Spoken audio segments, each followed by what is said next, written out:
and welcome to a new video. I hope that you are staying safe and healthy, and this is episode 4 of Practicing Portraits, and today we are going to be focusing on noses, focusing on the basic shapes that make up a nose, tips that help me draw noses, and telling you my process of learning and practicing drawing noses. Let's get into it. Okay, so if you've been following along with this playlist of practicing portraits, then you'll know that I find Proko's videos very helpful. And his videos are very helpful for beginners like me on portraits, figures, and so forth. So I made notes from his how to draw a nose anatomy and structure video, and I will have this linked down below if you want to see it. And then I also watched Robert's video, how to draw a nose using basic shapes tutorial, and that will also be linked down below. These were the two videos that you can see me making notes on, picking the most important components for me, and using both videos to kickstart how to draw a nose. So the main thing I found that really helps me drawing noses was identifying the major planes of the nose, breaking it down to an irregular cuboid shape, identifying the top, the sides, and the bottom of the nose. And I'll give you my own tips on how to identify these planes in a bit. The next thing to understand is the anatomy. For me, the basic understanding is sufficient to start off with.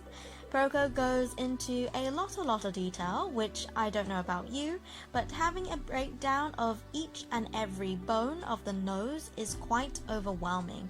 But the key parts that I took away from the anatomy, which was incredibly helpful, which is that the nose is made up of the bridge, which is the long ridge down the center of your nose before it meets the ball of the nose.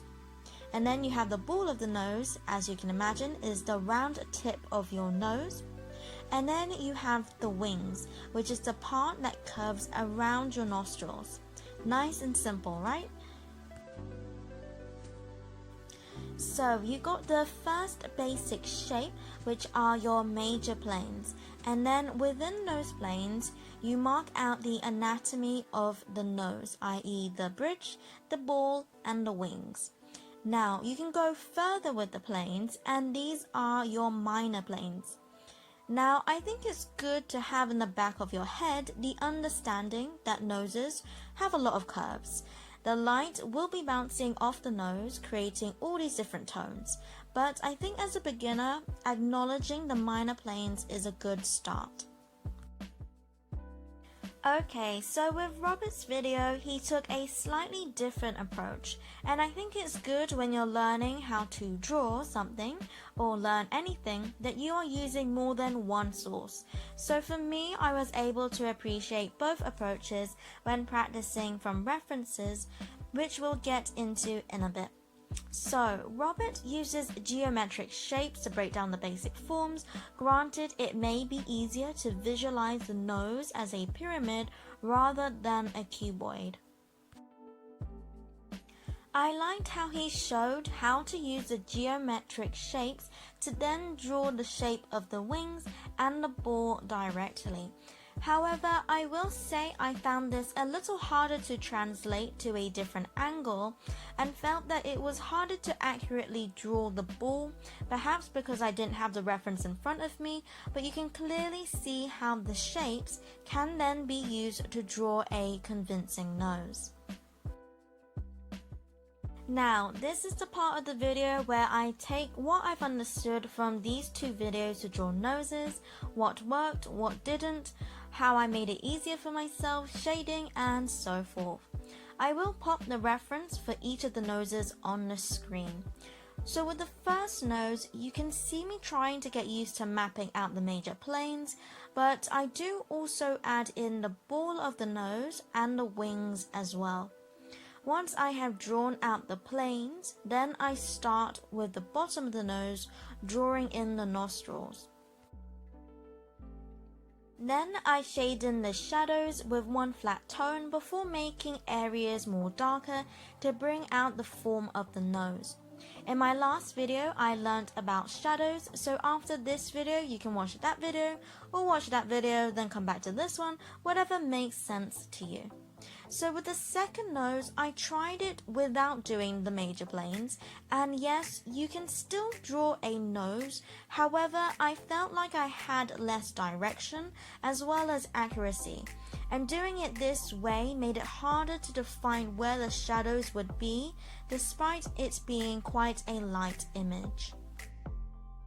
So, although I understood what the major planes are, when faced with a reference photo and seeing how round the nose is, it can be hard to distinguish where the planes would start and end. So, these are my tips that can hopefully help you out. So with the third nose, since it is a straight-on view, I drew a center line so that each side can be balanced. Then I find starting with the bottom plane is easier, as that then defines where the bottom of the side and top planes end. So for me, the top of the bottom plane is at the tip of the nose where it starts to curve down.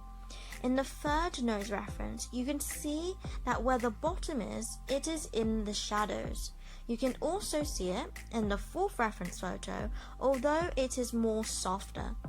So that edge between the shadowed area and the light shine on the edge that goes around the wings and across the top of the tip of the nose marks the top of the bottom plane.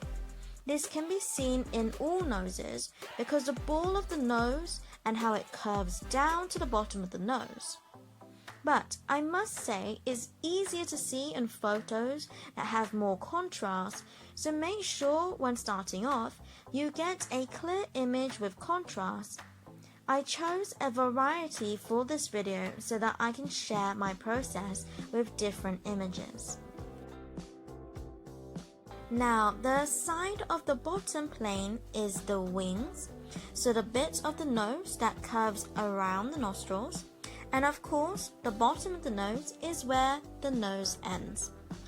Now that you have the bottom plane marked out, the side planes starts at the edge of the wings on each side, and then it narrows as it gets to the top.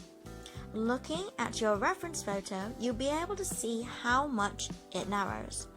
Then, the line that separates the top plane from the side planes is a little harder to see. So on my sixth reference photo, you can see the line that separates the side and the top. But with my second reference photo, you can see that it is a softer edge. The good news is that I personally don't think that you have to mark out the top plane exactly if it is hard to see, although it will help when shading. So try to see where that flat bridge is and where the side planes are going down the side of the nose at a steeper gradient to form that pyramid shape. And that is all the planes hopefully explained. These tips are what helps me to figure out where to put them. Of course, this will take practice, as with everything, but I will say as before that finding a clear, easy image makes a difference in helping you see the different planes better. Once I have all the planes done, then I draw the nostrils, which are that comma shape, which Proco very nicely puts it. Then connect the two nostrils. Then I outline the full curved shape of the bottom plane, and then I gently block in the shadows of each plane and around each part of the anatomy of the nose. Then, defining the shadows to the different tones I can see in my reference, and then I shade in the halftones and the highlights. And then you're done. If you wanted a few more pointers on the shading, then that quick overview, then keep on watching.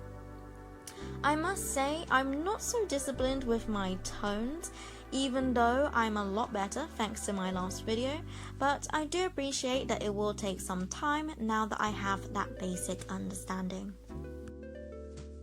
So now a bit about shading. When shading, as mentioned in my last video, it's important to bring the form out. So when shading, bear in mind the rounded form of the nose and the minor planes. So generally, the bottom of the nose will have the darkest shadows, since the light normally wouldn't be pointing directly up your nostrils. So I normally shade in the bottom plane first. Then you need to think about where the light is coming from. Is it the left, the right, or the top? And decide how the light will affect the shadows around each part of the anatomy. The wings and the ball of the nose are rounded, so they will have a softer curve and gradient of shadow as it gets darker away from the light, and darkest at the bottom edge. Not both wings, just the one that's furthest away from the light, unless the light is coming from the top of the nose.